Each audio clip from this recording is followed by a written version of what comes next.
Hi, wir sind Andi und Myri und seit über einem Jahr auf Weltreise mit unserem selbst ausgebauten Wohnmobil Jenny. Auf unserem Weg nach Südostasien durften wir schon viel erleben. So begann unsere Reise in Europa, wir überwinterten in Griechenland und in der Türkei, um uns dann nach Georgien aufzumachen. Nachdem wir Russland durchquert hatten, erkundeten wir entlang der alten Seidenstraße Länder, die kontrastreicher nicht sein könnten.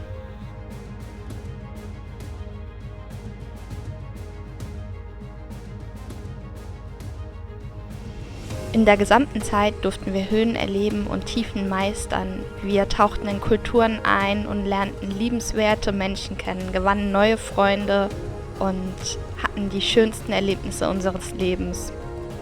Kurz bevor in der Mongolei der Herbst anbrach, reisten wir nach China ein. Ein großes Ziel, das wir schon lange vor Augen hatten. Nachdem wir China durchquert hatten, kamen wir in Südostasien an. Genauer gesagt in Laos. Nach etwa 6 Wochen in diesem faszinierenden Land machen wir uns auf nach Kambodscha. Genauer gesagt in die Hauptstadt des Landes. Hier durften wir schon das Wasserfest miterleben. Aber warum sind wir eigentlich wirklich in der Stadt? Wir wollen uns nun endlich dem immer größer werdenden Problem mit unserem Auto stellen. Und so trafen wir Reini. Unser Motorstartproblem war gar nicht so leicht zu beheben, aber Reinhard hat sich richtig reingekniet. Trotzdem hat es eine ganze Zeit gedauert und währenddessen haben wir ihn ein bisschen kennengelernt und erfahren, was für eine spannende Lebensgeschichte er hat. Diese Geschichte finden wir absolut erzählenswert.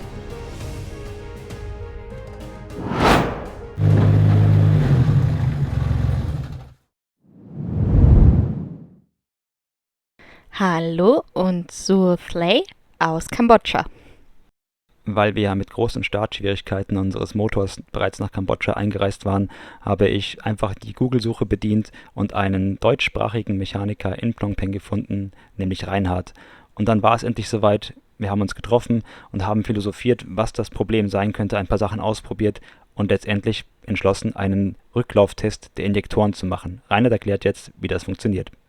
Nee, das ist ein ganz normaler Test, den kannst du in jedem DIY halt so machen, dass du einfach testest, was ist der Rücklauf hier, und wenn du irgendwie siehst, oh, da pumpt schon einer rein halt so komplett, wenn der heiß ist, dann heißt das entweder der klemmt, der ist zu, dann läuft er auch nicht richtig, dann springt der Scheiße schwer an und so weiter. Und eigentlich noch gucken, wie laufen die Injektoren. Machen wir doch die Klammern drauf. Wenn sie nie haargenau passen und es läuft was an der Seite raus, das ist ja dann auch ungenau halt, ne? Ja. Aber man würde jetzt wirklich sehen, also der darf schon einen Unterschied von 10% haben, so, das ist normal. Müssen wir sehen, ob wir ihn überhaupt ankriegen, wenn er jetzt heiß ist. Ah ja, aber wir haben noch keinen Fehlercode, das sollte gehen. So, wenn man das Ding hin.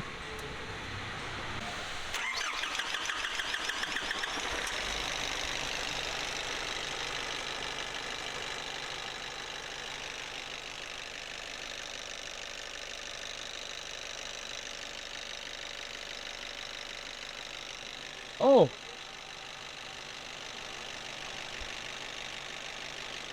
Das heißt, dass er in der Mitte bei dem ersten, zweiten, Ja. beim zweiten und beim dritten tut er sozusagen mehr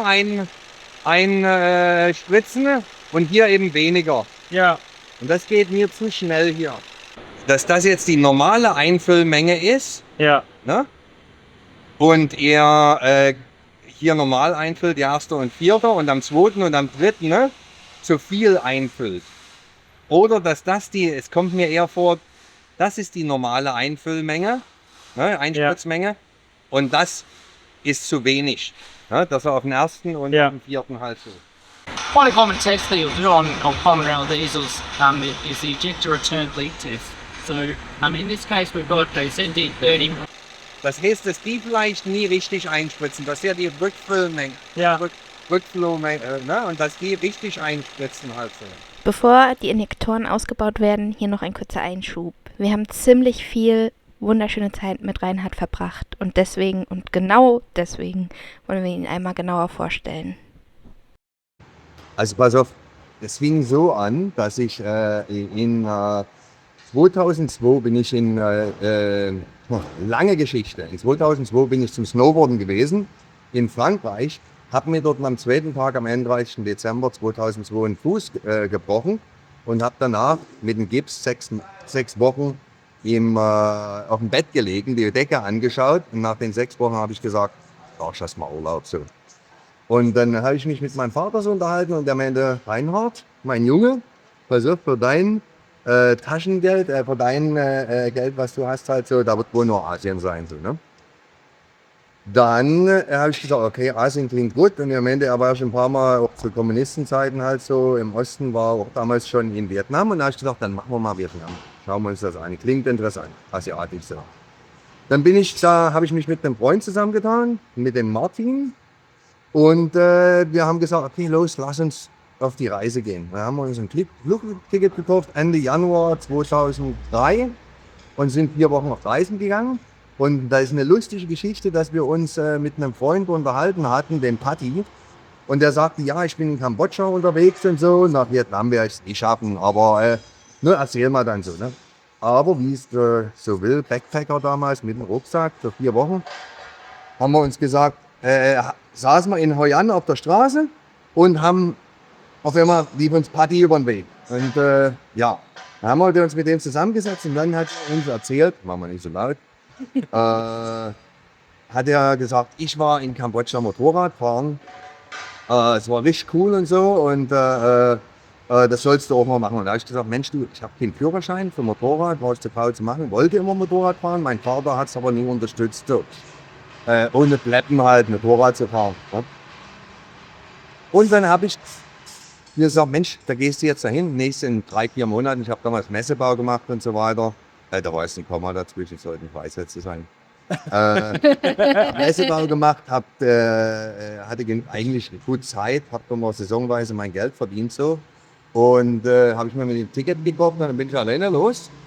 Und habe mich hier Vietnam, Kambodscha, Laos, 3 Monate. Und dann habe ich mir ein Motorrad gemietet in Kambodscha und bin einfach mal einen Monat um den Block gefahren. Und das hat mir so gut gefallen, dass ich gesagt habe, du, weißt du was, das machen wir im nächsten Jahr nochmal. Dann war es 2004 und habe mir dann gleich vor 5 Monaten oder so ein Ticket gekauft. Und bin dann unterwegs gewesen und als ich auf dieser Reise zurückkam, habe ich so irgendwie gesagt, weißt du was, Deutschland ist eigentlich, so... Hast alles gemacht, hast Wohnungen gestrichen, hast Bier verkauft, hast Versicherung verkauft und jetzt reicht's eigentlich halt so und ich bin Schlosser und Häuser gebaut und so, jetzt musst du mal was anderes machen im Leben. Jetzt muss ein Umschwung kommen. Und daraufhin habe ich gesagt, habe ich mich umgeschaut nach einem Reiseveranstalter und dann habe ich Oberkreuz von Tübingen gefunden und habe gesehen, die bieten die Reisen an und dann dachte ich mir, Mensch, du, rufst den mal an, abends irgendwie Bier getrunken, schon so ein bisschen Tee gewesen, habe gesagt, Mensch, du rufst den mal an und dann habe ich ihm gesagt, du, ich habe das gesehen, was du machst, sieht ja ganz gut aus, aber ich kann es besser. So, ne? Und dann haben wir uns zusammengesetzt und haben eine Gruppe zusammengestellt und dann sind wir das erste Mal in 2004 auf Reisen gewesen. Und danach, nach dieser Reise, habe ich dann irgendwie gesagt, schon so, okay, alles klar, ich Flugticket zurück, das lassen wir verfallen, bleibe jetzt erstmal hier, habe meine Miete weiter bezahlt in Deutschland. Und bin dann, habe mir die ersten Motorräder von meinem Ersparten gekauft, so, was noch da war. Und dann haben wir die Touren angefangen. Und wie habe ich Motorradtouren, also Offroad-Touren, Abenteuertouren, bis 2019 gemacht. So. Und das war gut, das war cool, das hat Spaß gemacht, alles war. Reini, du wirst das Motorradfahren bezahlt, das ist super geil, Mensch, das ist der beste Job der Welt. Naja, nach 15 Jahren oder so, hast du verboten, Freifallpasswort, was ist eine Toilette hier und da und dort. Ich bin dann ins Begleitfahrzeug gefahren, weil, aus einem Hobby halt einen Beruf gemacht und das wird dann immer ein bisschen kompliziert. Und in 2019 war der Punkt, das war Mitte 2019, dass mir einmal einer über den Weg gelaufen ist oder mir wurde jemand vermittelt, 2 Leute, die wollten, haben gesagt, das finden wir cool. Wir wollen die Tour Company übernehmen. Und dann habe ich gesagt, Mensch, du, los, leg mal los. Hier hast du die Nummer, die Zahlen, was haben wir verdient und so weiter und so fort. Und dann war es so eigentlich, dass Saison 2019 sollten wir eigentlich anfangen im November. Das Blöde war halt so, dass da irgendwie jemand, wie gesagt, kam auf einmal Covid. Und da wollte dann immer eine Tour Company haben oder irgendwas und so. Und dann war das völlig durch. Und ich hatte damals schon einen Job angefangen in der Autowerkstatt, wo ich meinen Kollegen Johann kennengelernt habe. Und dann haben wir gesagt, du, jetzt müssen wir hier irgendwie den Einkommen, also ich hatte Einkommen durch die Werkstatt, aber dann irgendwann Mitte 2020 war es dann wirklich so, dass jetzt definitiv keiner als Tourist kommt, definitiv nichts mehr passieren wird hier. Und dann haben wir halt über ein Jahr die Motorräder verkauft und gelebt davon oder uns ernährt davon. Und dann habe ich gesagt, so jetzt müssen wir irgendwas machen, als das so halbwegs rum war.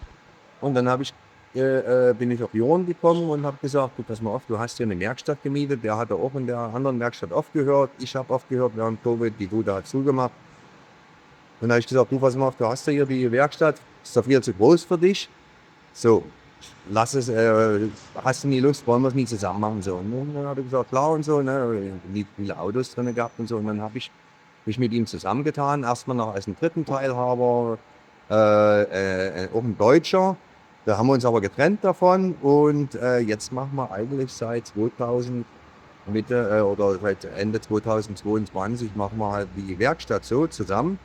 Und wir haben es mitgekriegt, nach 2-3 Jahren ungefähr, jetzt wird es langsam zu klein. Und wir brauchen mehr Leute. Also wer für $150 im Monat arbeiten will halt so und Felgen putzen will und Landcruiser reparieren will halt so, ist herzlich willkommen. Nehmen wir uns Gespräche an. Ja.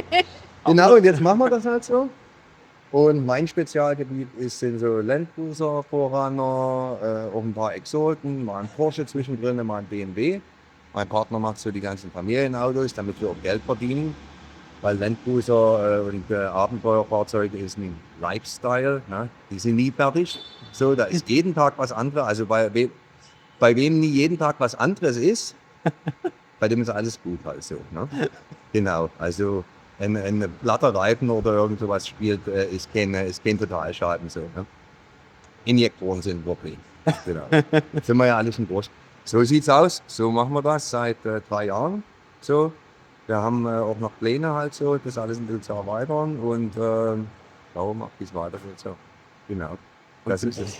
Zum Oberländerstop bist du jetzt auch. Was? Zum Oberländerstop. Ja, ne, und dank Andreas halt so, der mich da meine E-Mail-Adresse dort verteilt hat. Jetzt klingel mich. Nee, Quatsch. Und das ist ja auch man kommt mit anderen Leuten zusammen, man hört wieder neue Geschichten so, man tut auch selber wieder, Mensch, jetzt musst du mal dein Auto fertig machen, ich habe ja hier meine Kiste, die seit 1,5 Jahren da steht, voll Restaurierung und ich muss jetzt mal wieder mein eigenes Auto fahren, so, ja, damit es nicht ganz so langweilig wird. So. Und man hat halt jeden Tag irgendwie, bei uns ist es halt so, du hast halt auch jeden Tag irgendwie ein neues Abenteuer mit Autos. Ne? Es ist nie das hier, ich mache nur mal einen Ölwechsel und mal einen Filter gewechselt, sondern es ist eigentlich jeden Tag irgendwie was anderes, so, wo man sich Gedanken machen muss, wie kriegt man das repariert halt so, aber ja, irgendwie läuft es immer. Meisterbrief haben wir den, ich bin gelernter Schlosser bei der Deutschen Reichsbahn, 3 Jahre Montageschlosser während der Wendezeit noch gemacht und heutzutage als Meister lernst du ja auch nur Buchführung und wie du deine Steuern zu bezahlen hast, so alles andere kommt irgendwann bei denen. So, ich habe als ich 12 Jahre alt war, habe ich Fahrräder gestaubt. Deswegen habe ich auch eine Montageschlosserausbildung nach der Wende gemacht. Mein Vater hat so mit dieser Ostidee. Einen Dachdecker haben wir schon in der Familie, einen Maurer haben wir schon da, einen Fliesenleger. Aber einen Schlosser haben wir noch keinen. Weißt du? Und Rainer, du bastelst du gerne an Fahrrädern. So. Hier gibt es so ein Foto, wo ich mit einem Blaumann halt, der kleiner und so groß ist, dastehe. Und genau. Und Fahrräder gestaubt. Und dann habe ich Montageschlosser gelernt. Und irgendwie haben mir meine Eltern sogar gesagt, dass ich der Beste in der Klasse gewesen wäre. Oh. So, ja, genau. So haben wir das gemacht. Und jetzt schraubt man Autos und alles, das lernt man halt. Wer lesen und schreiben kann, ist klar ein Vorteil. So. Ja. Definitiv, ja. Ja. Da baut man halt und alles erfragt man sich. Was man nicht weiß, erfragt man sich, liest halt, was man das machen. Rein Werkstätten in Deutschland heutzutage auch nie anders. Ja. Die müssen sich auch alles erlösen. Da finden auch nie. Ne? Alles im Handbuch so. Ne? Ja, genau. Top, ja. Merci, sehr cool. Ihr habt ja eine tolle Zeit, trotz vieler Reparaturen. Einer hat sich immer gut. Ja. Und man ist ihr Bestes aufgehoben. Wir können in jedem Spiel hier vorbeizukommen. Beste Werkstatt in Kambodscha. Und wenn man dann Reinhard mit seinem Fahrzeug besucht, dann lernt man nicht nur eine ganze Menge über sein Fahrzeug und Automechanik generell, man hat auch eine Menge Spaß.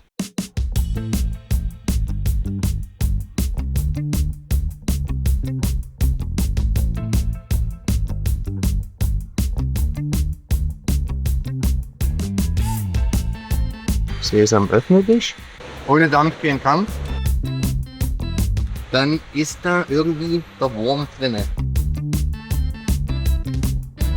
Zwischen Nocke und Tassenstößel muss Spiel sein.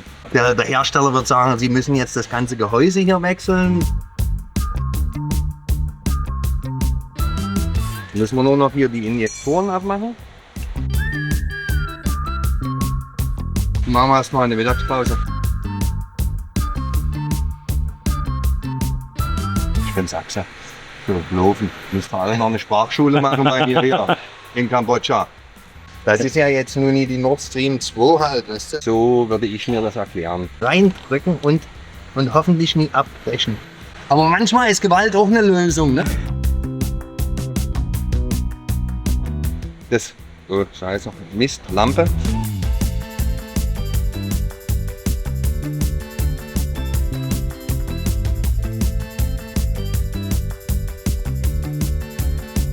Wie wenn Mutti hier früh in der Mikrowelle halt so mir zu essen macht und dann das heiße Essen und die Tupperwarendose zumacht und dann wird die erstmal so riesengroß.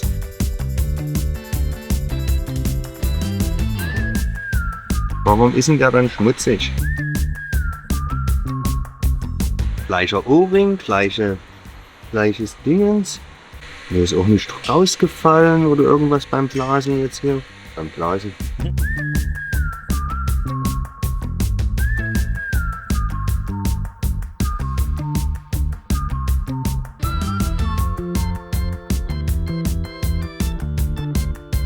Sollte man so mit dem Drehmoment den Schlüssel anziehen. Und mal im Handgelenk so klack, klack.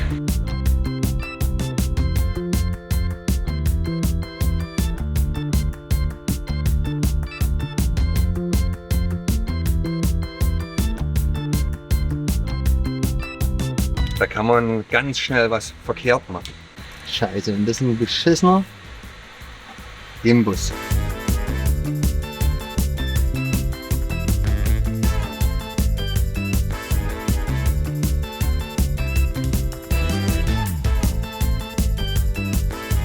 Die Mutti und das ist der Vati und der macht den Injektor so rein.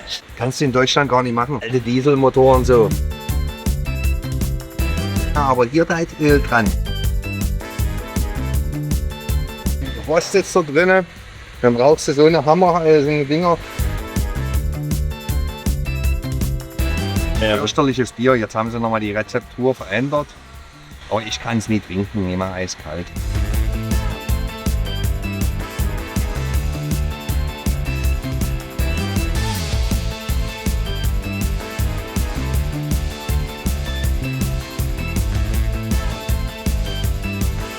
Wir arbeiten auch, Leute. Ja.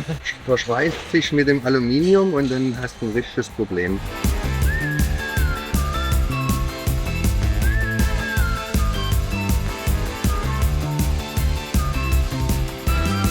Das ist einfach nur ein bisschen Ruß aus dem Auspuff und mit ein bisschen Öl vermischt.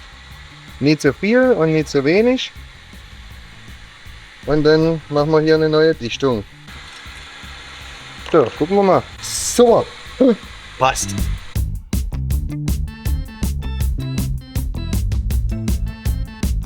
Die Dichtung ist da in 5 Minuten hier geschnitten, wo ich eine halbe Stunde zum Markt fahre und mir das dann von jemandem machen lasse und mich daneben setze.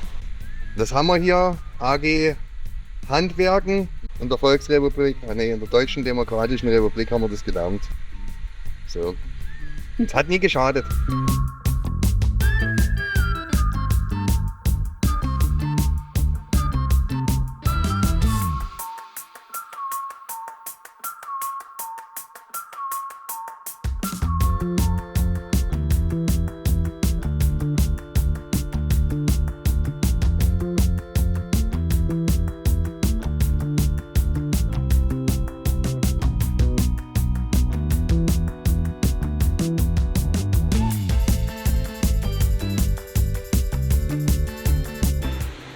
grüne Kabel, das blaue Kabel. gesagt hast. Und Wir explodieren. hat er gesagt, das blaue Kabel.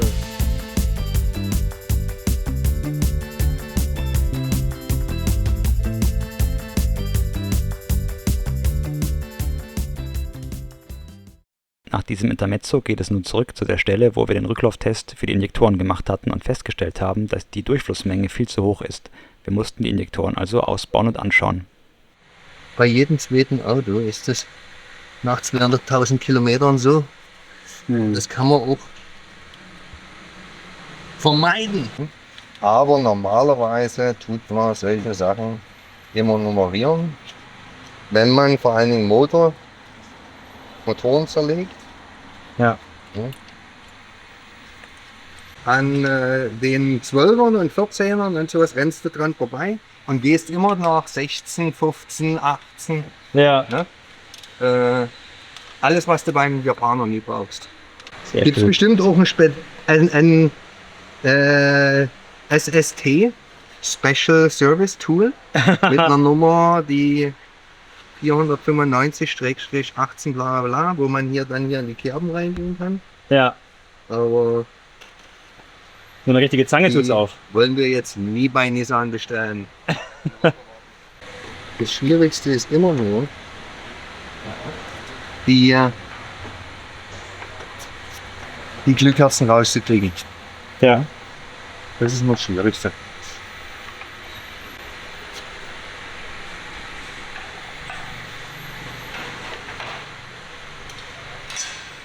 Die sind meistens irgendwo hier festgeschraubt.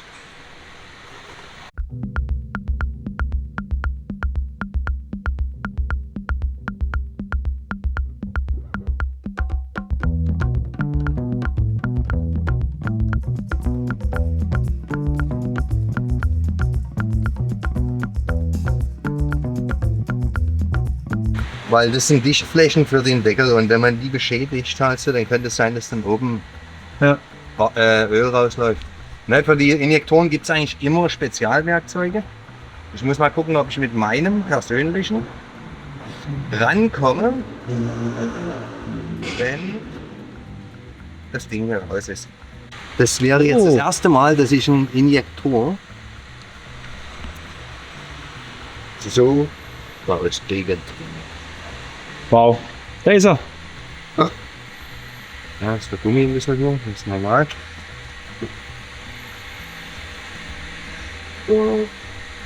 Ja. Der Punkt ist, wenn du aber kein Öl hier dran hast, gehen die richtig scheiße raus. Ja? So, ich gehe mal davon aus, bei denen, wo der Gummi nicht so ist, werden die wahrscheinlich schwerer rausgehen. Wenn die ein bisschen mit mir erstmal anschlägt, dann könnte es sein, dass die sich ein bisschen besser lösen.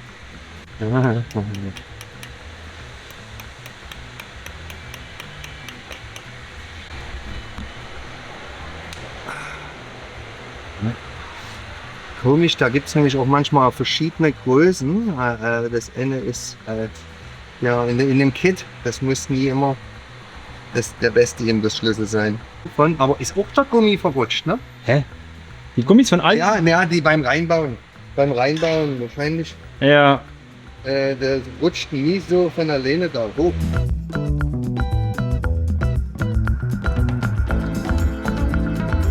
Pfeilchen, eine ganz feine Nadel, die da drinnen sitzt halt so. Und wenn dort Dreck sich ablagert, irgendwelche Sachen der schlechten Kraftstoff, Ja. da können die Dinger müssen ganz leicht reinlaufen. Und wenn das nicht mehr funktioniert, dann bleiben die auch mal hängen. Ja. So. Oh, meine Hände, die haben Wege hier. Aber das dürfte kein Problem sein, wenn der Motor vor 30.000 Kilometer überholt wurde. Ne? Ja. Gehen wir hier einfach mal mit einer 020 und das ist das Einlassventil von die im Nocke. Jetzt, komm Johann, warte mal! Die Nocke, eigentlich ist es sehr viel, ne? Steht nach oben, da muss hier Stiel sein. Das darf nicht zusammenkommen. Ne? Okay. Ja, 0,20, ich kann mir jetzt nie, weiß jetzt nie, was die Standardmaße sind, aber es darf nie zusammenstoßen, der Motor. Ja. Ja, aber das wurde ja auch vor ewigen Zeit, wurde vor 30.000 Kilometern Ja. Wenn ich aber jetzt in der Position die Fühlerlehre hier mit 0,2 mm, ne, Ja. hier nie dazwischen kriegen würde, Ja. dann heißt das, der Tassenstößel stößt an die Nocke an und verschließt das Ventil nie ordentlich. Aber das wäre bei einem Auto, was jetzt 100, 200, 200.000 runter hatte, Ja. wäre das jetzt der Fall. Aber nie bei einem Motor mit 30.000 Kilometern. Von daher, aber mal so probehalber. Brauchst du jetzt auch nicht die anderen noch messen, weißt du? Ja, klar. Das passt überall durch halt so. Die Ah, muss ja. man dann so einstellen, dass die nach oben sind. Aber hätte ich jetzt zum Beispiel, oh hier guck mal, da geht er gar nicht rein Ja. und die stoßen schon zusammen, Ja. dann wäre da ein Problem. Ich muss Ja. aber auch gestehen, da sind zwar Tassenstößel hier und Ja. normale Nockenwellen halt so. Ne? Es gibt ja auch hydraulische Tassenstößel oder ne, hydraulische Ja. Ventileinstellung, also mit Hydrostößeln, aber das ist wäre ein anderes System. Die hätten dann so Kipphebel mit Hydrostößeln, die sich von selber einstellen. Also die Injektoren werden jetzt in ein Spezialgeschäft gebracht. Für $150 pro Injektor, also $600 für 4, werden die dann überholt. Und dann hoffen wir, dass es funktioniert danach. Und die nicht mehr so den Rücklauf ungleichmäßig ausstoßen. Also die Injektoren sind jetzt aus dem Service. Das sind jetzt $600, die hier neben mir liegen. 4 mal 150. Und das ist bestimmt eine Dichtfläche halt so. Ja. Und das kann sich irgendwie durch Feuchtigkeitsablagerung, halt so, wenn man da mit dem Finger oder einer Handschuh drüber geht, Ja. da ist das ganz rau. Hast du so wie kleine Rostablagerungen drin. Ja. Und das ist bestimmt eine Dichtfläche, da ist ein Problem halt so. Und dann laufen die nicht mehr richtig. Und da Ja. hast du ja im Allgemeinen Feuchtigkeit, Luftfeuchtigkeit oder ja im Diesel drin, weißt du? Ja. So klar, man macht immer diesen Test, diesen Injektorreiniger und sowas rein. Ja. Aber irgendwie hast du immer was dabei halt so. Die Dinge, die mache ich nur dran, damit irgendwann die wieder einfach rausgehen. Wir hatten auf der gesamten Reise mehrere Liter Additive in den Dieseltank gekippt und uns auch immer Mühe gegeben, zu den besten Tankstellen zu fahren, aber scheinbar war es trotz allem nicht möglich, den Verschleiß an den Injektoren zu vermeiden. Vor allem in Zentralasien und der Mongolei. Du hast ja einen konstanten Druck auf der Rail drauf, ne? Ja. So. Der immer wieder, der die ganze Zeit konstant hier rein macht halt so und nur das Ventil hier oben, wie gesagt, wird elektronisch gesteuert und geht dann auf. Ist hier irgendwas raus? Das müssen wir mal angucken. Nee, der sitzt da oben drinnen. Ja. Der wird bombenfest. Genau bei diesen Schrauben halt nehme ich auch lieber einen Thermometerschlüssel. Ja. Ob das jetzt 1 Newtonmeter mehr oder weniger ist, das ist nie so wild. Ja. Aber keinen zu nehmen und dann 35 Newtonmeter, weißt du, und wenn der Stange dran, dann habe ich schon bei anderen Motoren gesehen, da ist dann diese Schraube im Zylinderkopf halt rausgerissen mit irgendwie und das kannst du dann nicht mehr reparieren. Nee. Oder die Reparatur die dauert dann eben ewig. Du musst alles rausbauen, Nockenwellen, alles rausbauen, abkleben und dann machst du das eine Loch mit Helikol sauber, reparierst es und dann baust du alles wieder zusammen halt so. Ne? Und da bist du irgendwie 8 Stunden dran beschäftigt. Boah. Eine Schraube. Und da haben wir schon komplette Motoren. Ja. Ach nee, das fasse ich nicht weiter an, weil wer weiß, was da unten noch ist, was für Schrauben da noch sind. Ja, Komplette klar. Motoren gesagt, nee. Kann ich jetzt 1600 Dollar hier Injektoren neu reinbauen und dies und das und dort reißt schon wieder eine Schraube und da reißt schon wieder eine Schraube, dann muss ich schon meinen Kopf runternehmen. Wer weiß, was da unten noch kommt. Ja. Da ist schon bei 3.000, 4.000 Dollar. Hab ich gesagt, nee, draußen den Motor, einen neuen rein, am nächsten Tag angelassen und von Rot gefahren, weißt du? Ja. Weil es nimmt kein Ende dann.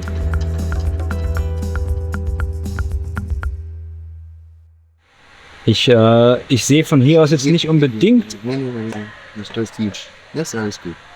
Ah ja. Siehst du, und jetzt drückt er sich so langsam hier ab. Ah. Schnell gedrückt.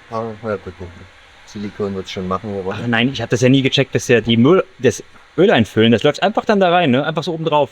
Die Mutti und das ist der Vati und der macht den Injektor so rein. Und da hat er das Sheet Shield dran Ja. Und da presst der drauf. Ja. Und oben ist ein O-Ring halt so, damit das Öl, was vom Motor, vom Zylinderkopf halt so da oben drinne sitzt, nie ganz runter Ja. da unten. Aber das war ja vorher schon durch den anderen O-Ring, der Ja. so weggedrückt war, Ja. ist ja auch dran vorbeigelaufen. So. Ja, aber da läuft kein Öl in den Motor rein oder dass du mehr Ölverbrauch hast oder so. Ne? Das hat andere Gründe. Ja, okay. Naja, so ein bisschen feucht wird es hier außenrum immer. Das ist so Selbstschmierung, solange es nie rausläuft, weißt du? Ja, ja, klar. Ne? Das fragen auch immer die Leute in der Landcruiser-Gruppe. Wie oft schmierten ihr eure Autos von unten hier und so wegen Rost und mal ein bisschen Öl dran machen an die Karosserie und so? Und das sagt die Hälfte. Ne, wir haben Selbstschmierung, das läuft von alleine halt so.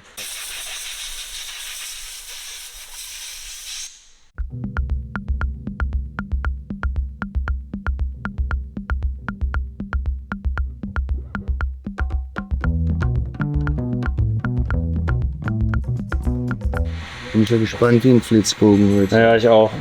Aber ich vermute mal, dass er jetzt erstmal gar nicht angehen wird, weil das Nee, jetzt. du musst das mal hochpumpen halt so. Ja. Also das geht aber relativ schnell.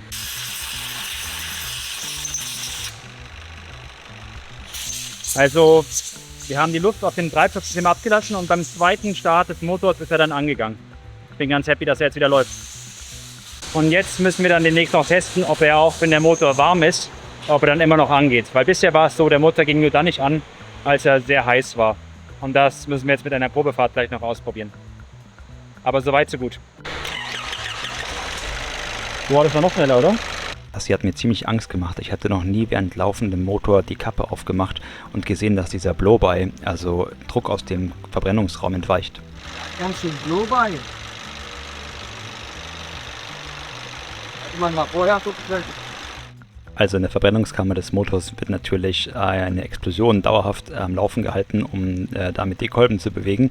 Und wenn der Motor die Kompression, den Druck nicht halten kann, dann entweicht dieser eben hier und das nennt man dann Blow-by und das ist etwas sehr Schlechtes. Also, Hast du das jemals abgemacht beim Fahren? Nee, noch nie. Ich hab's auch nie geprüft halt so. Ne? Da können wir mal eine Schlaufe reinmachen. das wäre gut, ja. Das haben sicher die. Ah, das hat sich bewegt während der. Ja, ich hab's gemerkt. Weil Das hat sich das bewegt. kann an den Fenster. Auch dieses Auto hat neue Injektoren bekommen. Und es ist schön zu hören, wie es anspringt.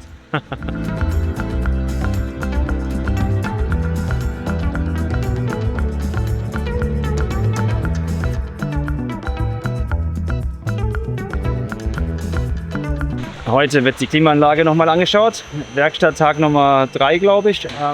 Eine Undichtigkeit am Kompressor wurde festgestellt, also an den Anschlüssen.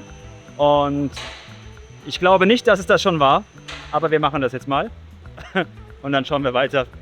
Ganz ehrlich, mir wurde auch gesagt, hier hat jedes Auto eine Klimaanlage, in Laos, in Kambodscha meine ich, weil es einfach sonst nicht geht. Ja.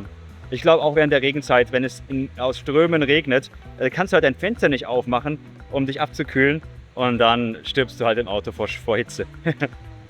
Ja, und wir brauchen auch eine Klimaanlage, finde ich. Aber wenn jetzt irgendwas Größeres ist, dann lassen wir es nicht reparieren, weil wir haben ja auch nicht unendlich Geld. Die Reparatur unserer Klimaanlage hat Reinhard an 2 Experten outgesourced, die hier immer vorbeikommen bei ihm, wenn es Klimaanlagen zu reparieren gibt. Diese machen den ganzen Tag nichts anderes. Gerade war der Gasmelder zu sehen, mit dem sie nach Lecks gesucht haben und außerdem wird eine Flüssigkeit eingefüllt, die man mit UV-Licht erkennen kann, um Lecks zu finden. Und da blinzelt man kurz und schon ist der Blower-Motor ausgebaut. Die Jungs sind echt fix.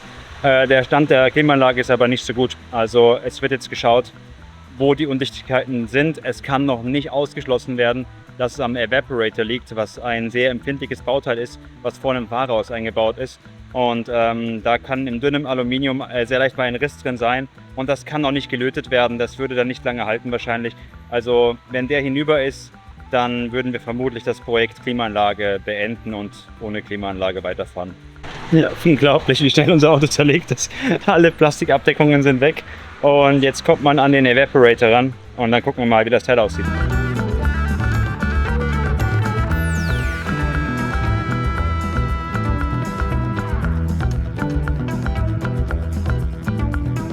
We went down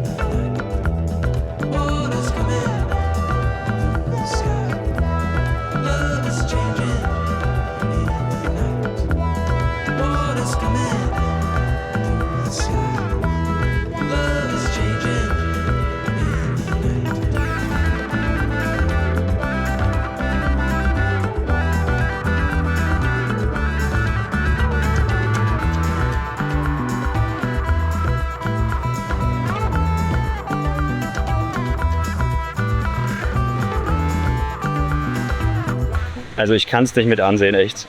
Unser Auto hat gar nichts mehr vorne drin, was ein Auto ausmacht. Also alles Plastik ist weg und sogar das Metall wird weggeschraubt. Nur um an diesen blöden Evaporator ranzukommen, der total tief im Auto drin ist. Oh mein Gott. Ob das alles wieder zusammengesetzt werden kann? Das ist er also, unser Evaporator. Er kommt jetzt aus der Werkstatt zurück, wurde untersucht und scheinbar ist nur ein kleiner O-Ring kaputt gewesen und der wurde repariert. Der Evaporator selbst ist nicht beschädigt.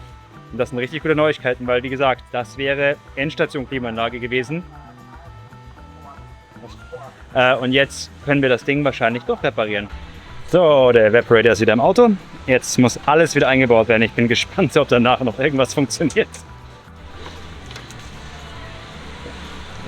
Das sind alles die Teile, die wieder eingebaut werden müssen. Plus ein paar andere, die draußen liegen.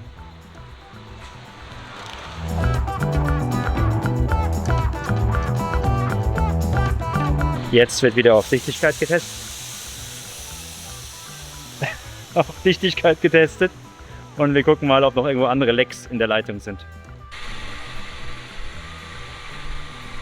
Warum geht das Fenster auf der Beifahrerseite nicht mehr? Das schauen wir hier an.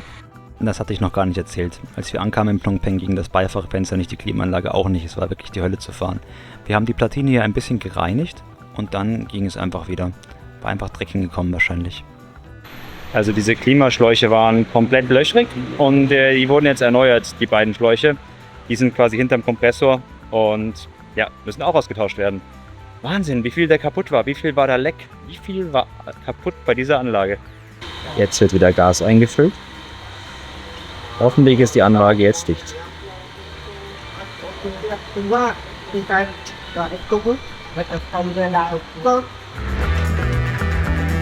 Wie bereits in Laos auch, wurde der Wärmetauscher hier noch einmal aus und wieder eingebaut und natürlich auf Dichtigkeit überprüft. Der war aber bisher, glauben wir zumindest, nie das Problem. Hier in der Werkstatt. Heute wird das Thema Klimaanlage finalisiert. Unser Gebläse geht nur noch auf Stufe 4. Die Resistor-Karte ist hinüber. Wir hatten sie in der Türkei damals gekauft für $12. Sie war wohl sehr günstig und jetzt kommt für $50 ein Nissan Originalteil rein. Das soll dann länger halten.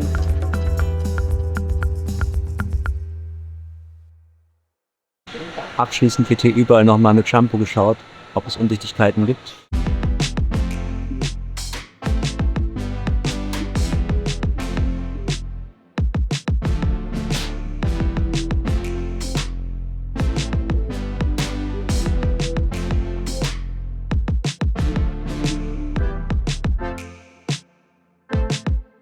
Also eine Undichtigkeit in der Leitung haben wir doch nochmal gefunden. Ja, super. Oh, noch was.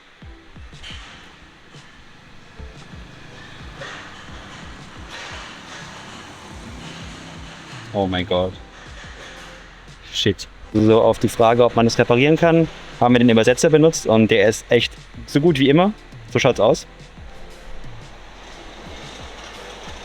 Ändere gestern die Haut wie 2 Pfeifen. Ich verstehe. Da fährt er wieder. Er hat den undichten Schlauch dabei. Der wird jetzt erneuert. Irgendwann wird schon alles dicht sein. Irgendwann ist die Leitung schon dicht. Unser Gebläse ging nur noch auf Stufe 4. Und wenn das der Fall ist, dann ist diese Resistorkarte mit einem Schleifwiderstand, die im Blower-Motor, also im Gebläsemotor steckt, kaputt. Und hier haben wir eine neue bekommen, eine gebrauchte neue von Nissan. Und danach ging das auch wieder.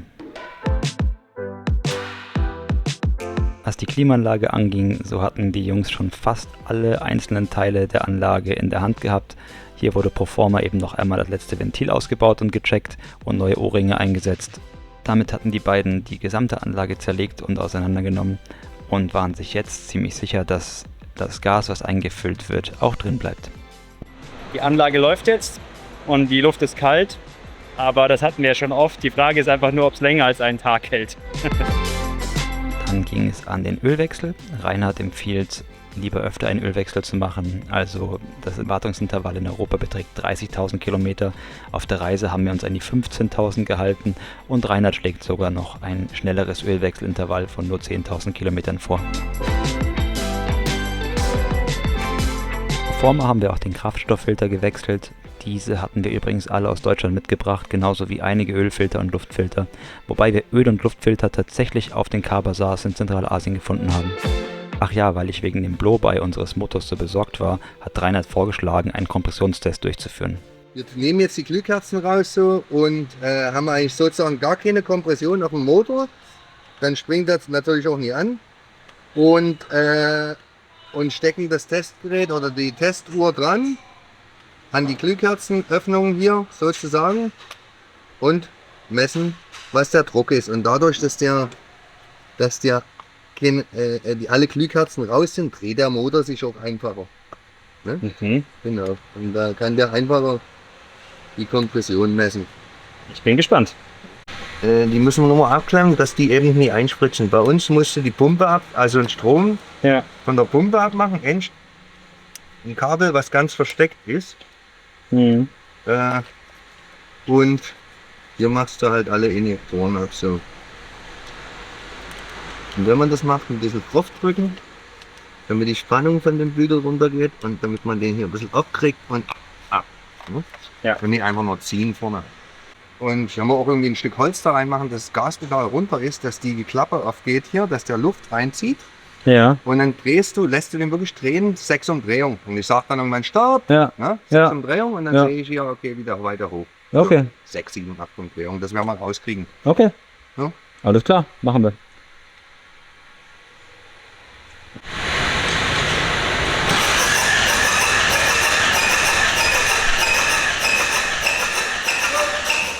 Okay, ich erkläre jetzt, was passiert ist. Wir haben den Kompressionstest durchgeführt. Wir haben anstatt einer Glühkerze ein anderes Ding hineingeschoben und damit den Druck gemessen. Wir haben den Motor gestartet mit Vollgas, damit die Dieselkappe aufgeht, wie auch immer. Also Piston Number 1. Probieren wir nochmal. Start. Start, Start. Okay. Und wir haben bei allen 4 Zylindern die gleiche Zahl gemessen an Druck und sind daher sehr optimistisch, dass alles gut ist. Der Druck ist viel zu niedrig, aber es liegt wahrscheinlich an der Messmethode, denn ich habe die längsten Glühkerzen, die der Mechaniker Reinhard jemals gesehen hat. Das ist eine Glühkerze und das war unser Drucktester. Und der ist ein bisschen kürzer und deswegen ist der Druck vermutlich nicht richtig gemessen worden. Genau. Zusammengefasst, ich bin sehr glücklich, denn ich glaube, dass unser Motor völlig in Ordnung ist und nur ein bisschen viel Blow-by hat, der nicht schlimm ist, weil die Kompression in Ordnung ist. Dann hat Reini zu guter Letzt noch schlechte Kabel entdeckt. Naja, ist mir so gerade aufgefallen halt so. Ich dachte, heute ist aber ein bisschen bröselig, machen wir mal die Verkleidung hier ein bisschen ab und das wie ein Schlauch halt. Und dann fiel mir auf einmal auf hier, dass hier irgendwelche offenen Kabel von Injektoren hängen. Und das fetzt eigentlich nie halt. Und das machen wir auch nicht einfach mal mit ein bisschen Klebeband drumherum, ist ja noch Strom drauf, sondern da müssen wir mal schauen, dass wir die hier, wenigstens von hier Ja. bis hierhin halt neu machen. Ich weiß bloß noch nicht, wurden die hier erneuert mit diesen Kabeln oder ist das ein Spezialkabel mit einer Umhüllung irgendwie, aber es ist ja auch kein Benziner, der jetzt irgendwelche, es gibt so geschützte Kabel halt, die sagen so, ich kann den Namen nie sagen, so Ja. eine Verkleidung drumherum halt, um keine Störungen zu bekommen, aber das glaube ich fast nicht. Ja, die sind einfach hier zusammen gemacht und machen wir, wechseln wir. Ja. Müssen wir bloß gucken. Das grüne Kabel, das blaue Kabel. Gesagt, das Wir explodieren. Hat er gesagt, das blaue Kabel. Die Reparatur dieser Kabel war das letzte, was wir an diesem Tag gemacht hatten. Und damit waren wir auch wirklich mit allen Sachen durch. Reinhard hat uns wirklich unglaublich viel geholfen, unser Auto auf Vordermann zu bringen. Und so haben wir uns aufgemacht Richtung Meer. Dort haben wir uns ein wenig entspannt, aber welcher Anruf all unsere Pläne noch einmal gehörig durcheinander geworfen hat und was danach dann passiert ist, das erzählen wir wann anders. Jetzt erstmal ciao, tschüss und auf Wiedersehen.